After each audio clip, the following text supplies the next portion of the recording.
you have been in the tanning industry for a while, or you have a well-prospecting business, then you are more than likely to have an Ergoline Sunbeds in your tanning salon. If you do, then this video is for you. In this one, we will be explaining some of the most popular Ergoline error codes, E040 and E041. You are probably wondering what is the cause of these errors, as well as what you need to do to avoid them from happening. Don't panic. These Ergoline error codes do not necessarily mean that something is wrong with the sunbed itself. However, it can be related to your ventilation system. We are not talking about body and face fans.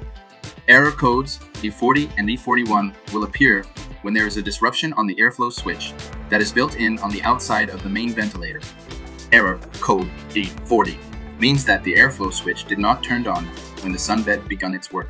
However, E041 means that the airflow switch did not turn off. Error code E040 and E041 can be reset by pressing the start button on the panel or by turning the power off and on.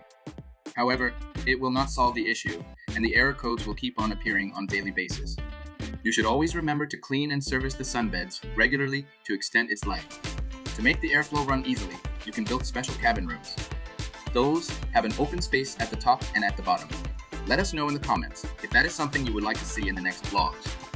If you have any difficulties with your sunbeds, or you are not sure what the issue is, never try to fix the problem yourself.